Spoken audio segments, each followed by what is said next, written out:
So, team, tonight's training, as you can see, is all about eating out. It's one of my favorite things to do. I actually really enjoy it. There's nothing better than you get a good meal prepared for you. There's nothing worse when you pay for a meal and it's a bad meal that's prepared for you when you know you could have done better at home, right?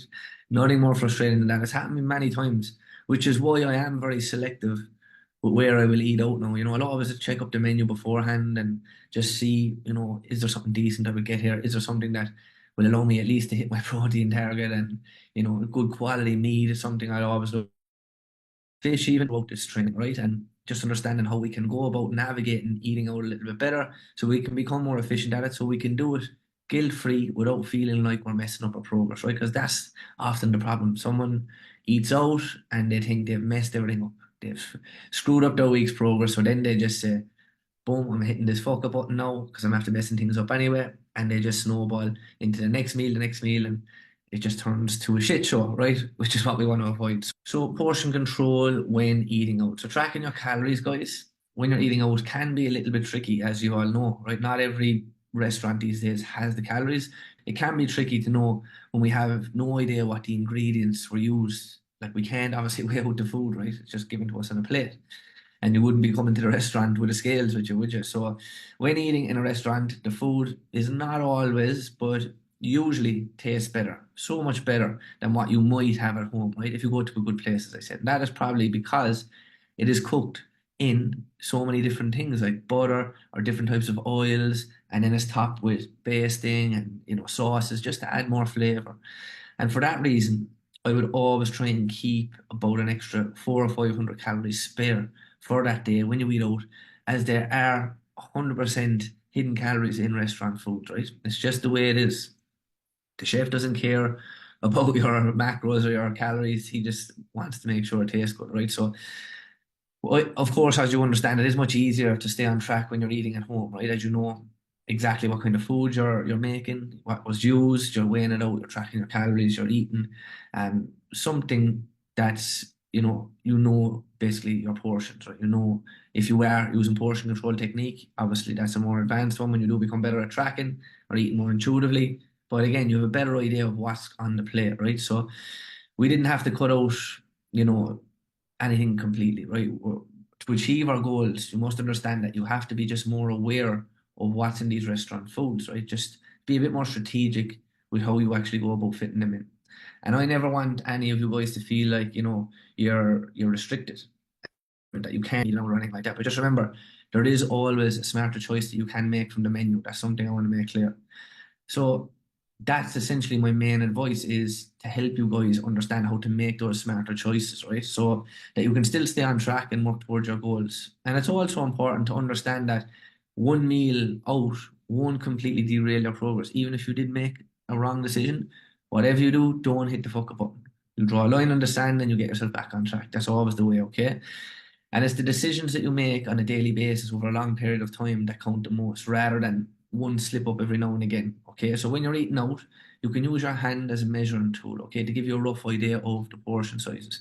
I'm not saying you have to pick the food up off the plate, but you'll have a bit of a gauge by just looking at your hands in the next few slides I'm going to show you, and just to give you a bit more of an idea of what a serving size might look like for protein, veg, carbs, and fats. So, as you can see here, one serving of protein is literally one palm, right? In the palm of your hand here. So that's like maybe a chicken breast, a beef fillet. When it's mixed up in a stir fry, it might be a little bit harder. Oftentimes they don't give you enough in stir fries, but if you're getting it made up for you, but sometimes you can add chicken. Same with your salads, you can add chicken to these things just to help with your protein targets. Then we look at vegetables, right? This should take up a good bit of our plate just to give you a bit more fiber to help with the digestion. If you can get a side serving of veg, a fist of vegetables, it's just, you can actually have two of these if you really wanted. If you were on your lower calories and you wanted to have a bit more volume, you could add a bit more veg, right?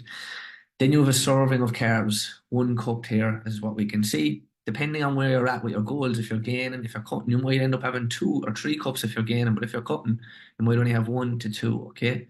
Then a serving of fats is 1 thumb.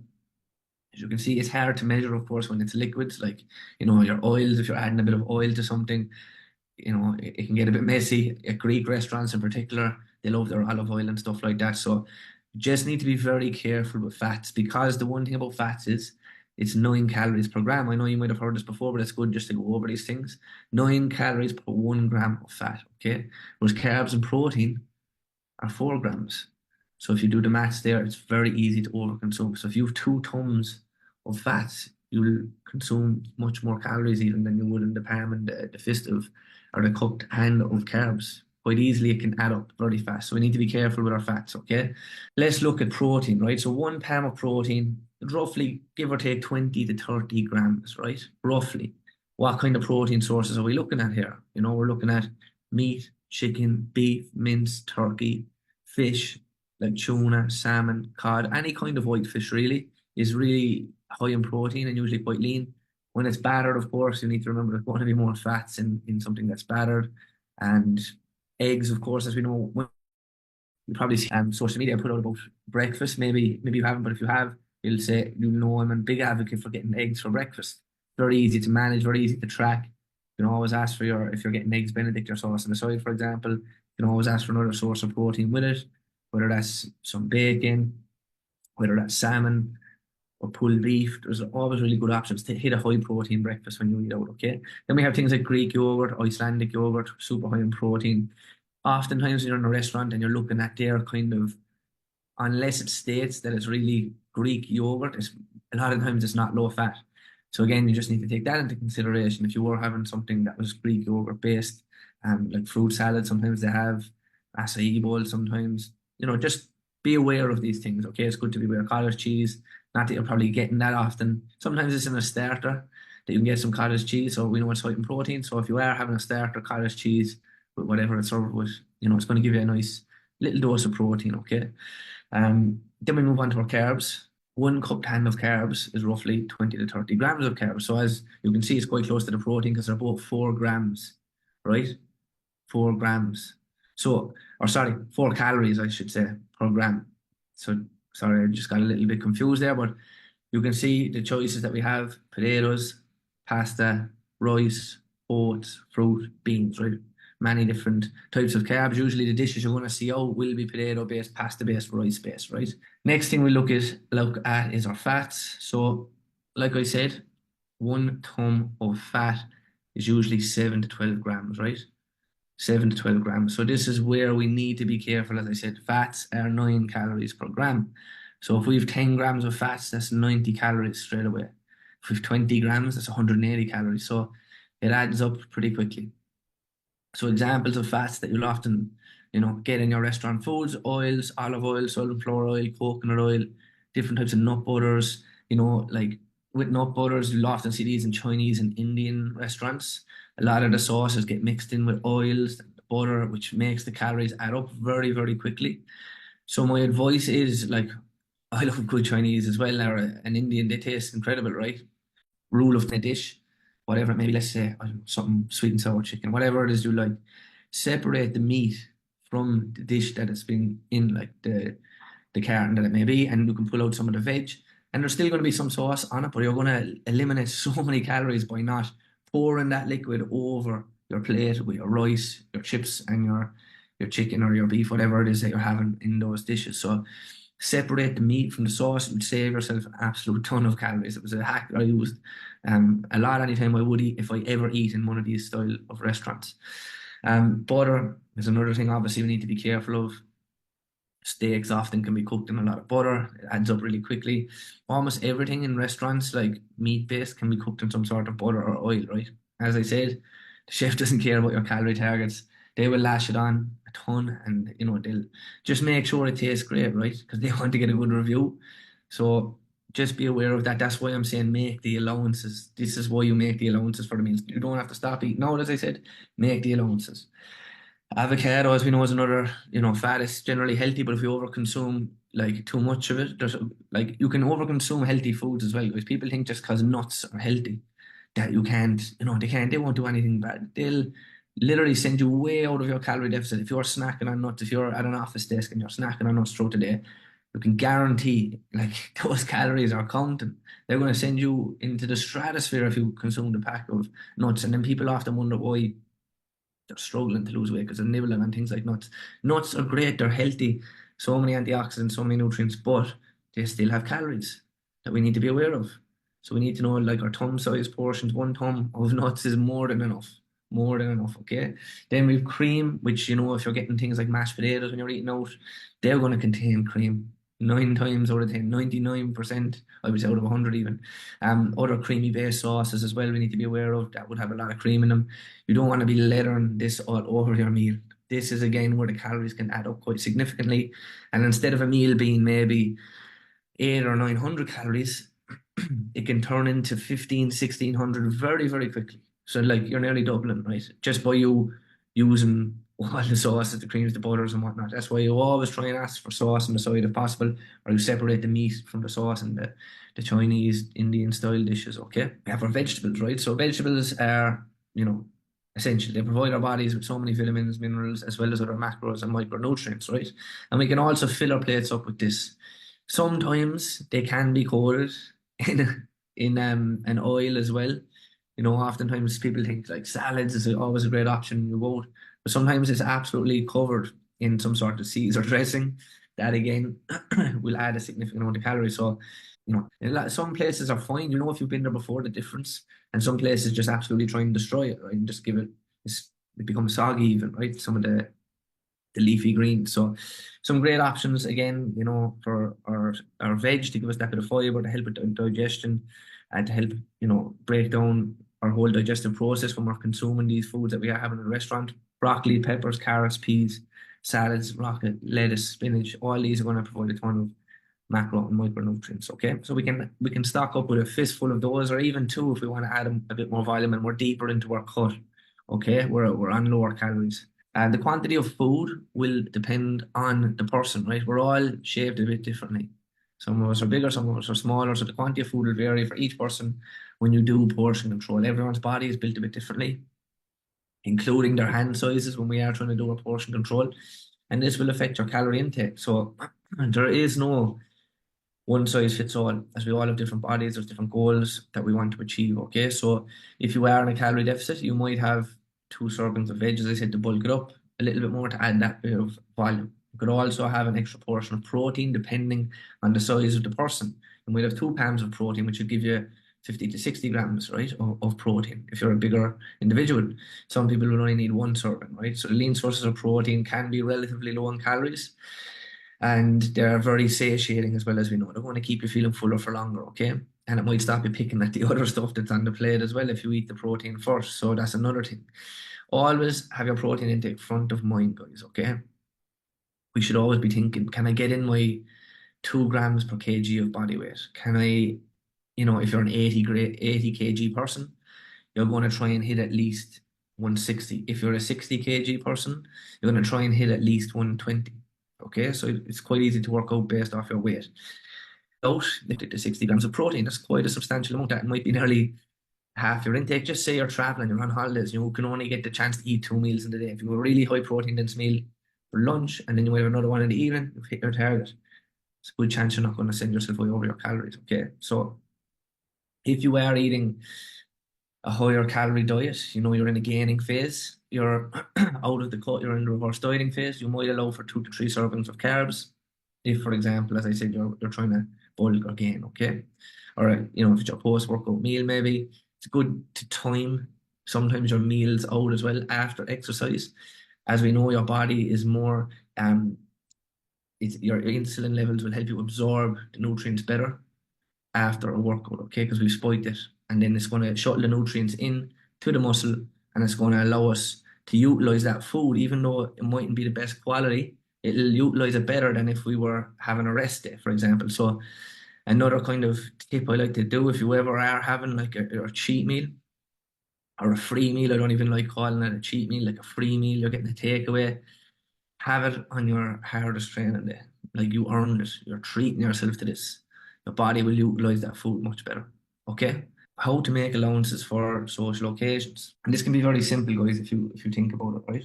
If you know on Friday, Saturday, or Sunday night, it's going to be a night where you decide you're eating out or you're eating in or you're going to be consuming a lot more calories than you normally do for your dinner, then you must make some allowances, okay? A very simple trick that you can do is to reduce your calories on that specific day. So like taking an intermittent fasting style approach. That might mean, you only have one meal that's about 500 or 600 calories, let's say, for the meal you plan on eating out that later that evening. So you're going to try and make that as protein dense as possible. And let's say you're going out for a full 3 courses. You're going to have a lot of an allowance there because you've only had one kind of main meal throughout the day. I know it might feel tough because you're skipping breakfast, but you're banking calories this way, and it makes a big difference to your body and how it utilizes the food as well. So you might find it tough at first. It is if it's something you're not used to. But potentially, if you're not used to restricting yourself in that way, as I said, if you're not used to skipping meals, if you're like a stickler for breakfast every morning, you have to have it. And some people are okay, but try it, delay it, have water and coffee in the morning, push that first meal out, have a protein dense meal, and then you're going about your evening and you're able to enjoy yourself guilt free, maybe a dinner out with a few drinks, maybe a dessert. You've banked the calories then, right? This way, you'll almost feel as well like because you're restricting yourself in this way, in terms of on that day, you haven't had as much. Okay, so that's one hack. Now, the next one is beating the hunger, beating the feeling of hunger. Okay, so it's important to understand that we can often mistake hunger for thirst, guys. Okay, so make sure that you are staying hydrated, drink a bit more water than usual on this day if needed, especially if you're going out drinking. Okay, outside of water, you can get some coffee into yourself earlier in the day, 2 or 3 cups, spread it out. It will really help suppress your hunger. Okay, also use this tactic on days that you're going to eat out or have an occasion. It's not a tactic that you will use daily as a way to eat less calories, guys. These are just tactics you'll use on the day of an event, for example. Okay, so if you do want to have a snack, like just make sure it is a high protein snack. Maybe it fits between the meal out that you're having and the meal that you're having earlier on. Okay, so firstly, we need to get out of the mindset that we need to stick with a set amount of calories every single day. Okay, so for example, if you have set your calorie target at 2,000 calories and I tell you can consume 2,000 calories every day, you're going to achieve the results that you're after, right? But I actually don't expect you to be able to stick to that exact calorie target every single day. Okay, some days you might consume 2,100, the next day you might consume 1,800, right? It's about what you consume over the course of the week. So it is okay to have some fluctuations like this. So if we look at calories more so from a weekly perspective instead of a daily perspective, it'll make life so much easier. And it will allow you to apply a lot more common sense, while also allowing you to have more structure, but also freedom and flexibility with your own lifestyle. Okay.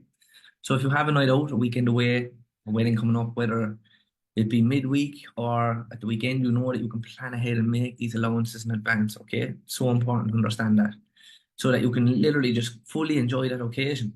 Let's refresh our minds now as we've covered this previously in other trainings, but how can we go about making calorie allowances? Okay. First thing is reduce snacking. We're all murder for snack right throughout the week. Maybe it's a healthy snack, sometimes it's not a healthy snack. If it fits in your calories, it's not the end of the world. Okay, even if it is not the healthiest thing in the world. And if you watch the Nutrition 101 training, you'll understand what I'm talking about here. And if you haven't, I highly suggest you do if you want to learn a bit more about nutrition and how it works. So we're not going to cover that tonight. We're talking about how to, reduce our calories so we can enjoy ourselves, right? So this one is really the most common sense one to pull out, right? The reason being is your breakfast, your lunch, and your dinner, they're the meals. Those 3 main meals should be good, full of good nutrient-dense foods, a good mix of carbs, fats, and proteins. And yes, of course, you can have nutrient-dense snacks as well, but a lot of you guys, there is some kind of flexible snack maybe fitted into your calories for you to enjoy. And it's something that really should be the first thing to go, right? If you're ever cutting your calories, you shouldn't be sacrificing the nutrient-dense stuff. Okay, so if you have a big night out or a wedding or stag, a party coming up on a Saturday, you know that it's going to be really enjoyable and you have that long-term goal of being able to, get into that dress or see your abs for the summer, feeling good about yourself in the clothes you're wearing, then it's acceptable to ask you to reduce those snacks throughout the week, right? So if you have a flexible snack that's, let's say, maybe 150 to 250 calories, and you want to remove that 5 days before an event, that's saving you 750 to 1,250 calories for that event, which I'm sure you'll agree is quite a lot. The next thing is about increasing exercise, right? Another hack that we can do. So by simply increasing our step count, you're going to expend a lot more calories, okay? Your output will be a lot higher over the course of the full week. If you have to increase your step count by, let's say, 2 or 3K each day for the week leading up to the event, you're going to expend a lot more calories, okay, over that full week. Depending on your body weight, how fast you walk, of course, there's some other factors that you could burn between, depending again, and as I said, 60 to 150 calories per day on top of what you're already burning. This again will add up and compound over the week. This is why this would also mean the amount of food you might need to reduce in your diet would be less if you incorporate that kind of hack and ramp up the steps a bit more. And I always speak about the importance of movement for fat loss anyway, okay? It's a good one to keep in mind. Next up is lower calorie days. And this one, I would lean into more if I was going away maybe for a weekend, okay? If I'm away for a weekend, let's say it's a city break, or I paid for a hotel and it includes breakfast and it might include a dinner or something like that, and I'm going to enjoy that trip to the fullest, right? So why would I go all out? It's rare that you go and do these things, guys. If you book a weekend away, a holiday away, but just because I go all out and I enjoy myself in this situation, doesn't mean I've ruined my progress or completely fell off track. No, it doesn't, right? Because I've made allowances in advance for these situations. How do I go about doing that? I will implement some low calorie days. So let's use an example, okay? So let's say I'm heading to Killarney, right, for the weekend, and I don't want to be tracking my calories or watching what I eat too much. I want to have my meals out. I might want to have a dessert maybe after as well. So what I'll do during the week leading up is I'll implement these low calorie days. So for example, Monday I might stick to my normal calories. Tuesday I might reduce a lot of the carbs, fats, and it might save me 600 to 700 calories from that day. Wednesday I go back to my normal calories so that I'm energizing my body again. Thursday then again I might return to the lower calorie day, saving another 600 or 700. Friday, if I really needed that, I could go and do another low calorie day or even a monetary layer. Can't even pronounce the word, that guys. Monetary low day as well. Okay, even depending on how I wanted to bank. So if I do 2 to 3 low calorie days, of course I'm going to save well over 1,000 calories. To be honest, team, I could easily save 2,000 doing something like this. That's a lot of calories, right, to have fun for at the weekend. This might mean cutting out the carbs at breakfast, reducing them then at lunch. So if I had rice or pasta, I might half the portion of the carbs. I'd stock up on a bit more veggies to make me feel a bit fuller. Same with the dinner, I would reduce the portion sizes of the carbs and I can save some fats somewhere as well. I might also 2 or 3 days in the week leading up to the weekend. I will have so many calories to be playing around with. It won't massively interfere with my energy levels throughout the week. It's not going to derail my progress, right? It just means that I'm in a much better position, right, to go and enjoy the full weekend, meals out without feeling guilty, and like I've undone my progress. I've done this, guys, for years. These different hacks that I'm talking about, and they work. They work. That's why I'm sharing them with you tonight. Okay, so pick what ones you like. There's another one here, which is kind of the final hack of this, and then with a few tips to finish with. But it's about just making better decisions when you're out, okay? And this is key as well. If you haven't banked, this is even more important. And guys, sometimes you will see on my stories that what I eat at the weekend, I share sometimes for a breakfast, a lunch, or dinner. You might see it on Instagram. What you will notice is I generally will choose some sort of high protein option. It will certainly contain either chicken, maybe red meat, or sometimes fish. Okay, whatever dish I will get, I will try and choose something that isn't covered in sauce, or I will ask for the sauce on the side. Okay, I'll be careful with whatever sides that I choose as well. The next thing would be alcohol. So just by rotating the types of drinks that you're generally going to have, it can be a massive calorie saver. So you should become very aware of what you're drinking. So if you drink pints or glasses of wine, just become very aware of the calories that are in these drinks. Okay.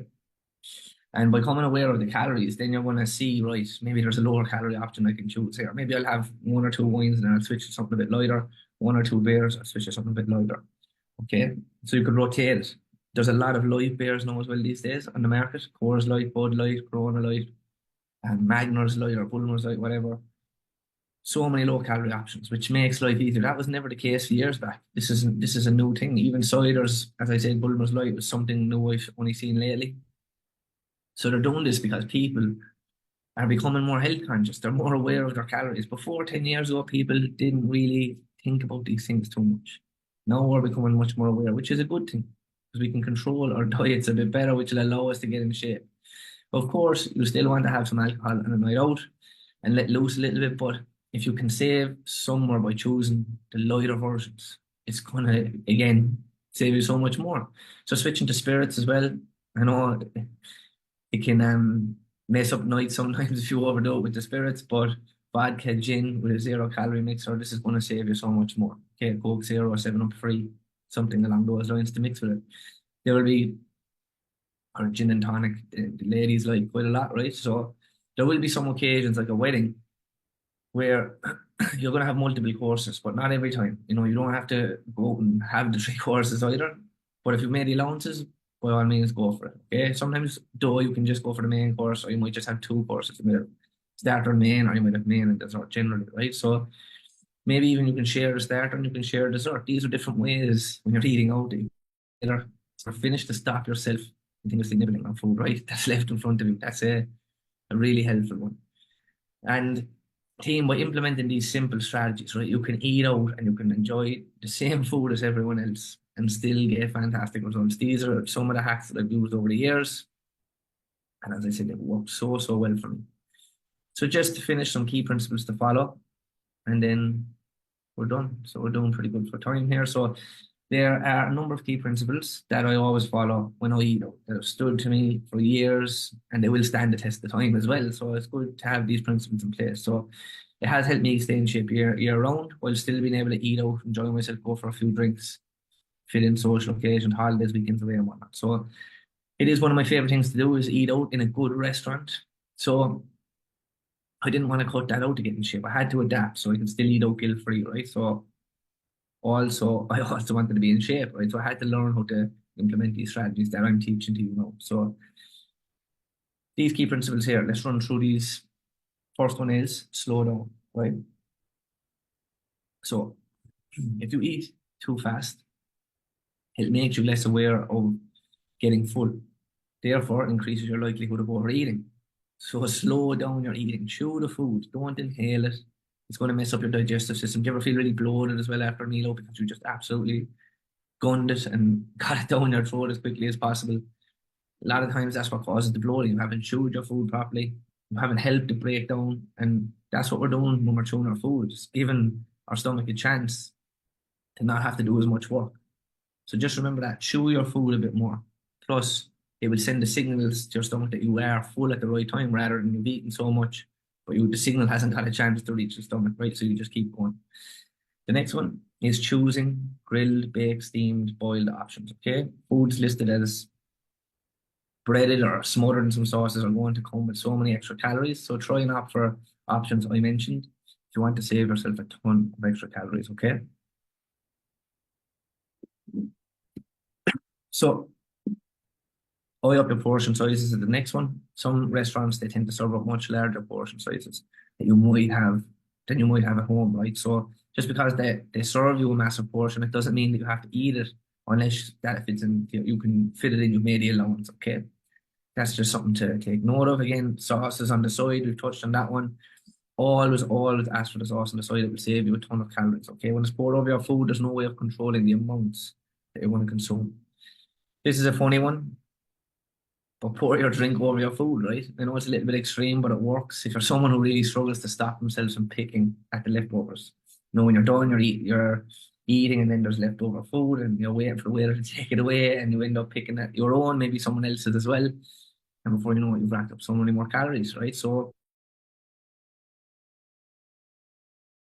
it will automatically alcoholic drink or a bit of water. You're not going to want to eat a soggy chips or whatever else that you order, right? So the last one is enjoy the meal. Okay, so most of us here, actually maybe all of us, right? We don't eat out all the time. So when we do, really savor it and enjoy it, right? So try not to obsess too much. Trying to work out what the calories are, what's on the plate. Just think of more in terms of the portion sizes. And this is what teaches you over time how to eat more and chew them. Okay.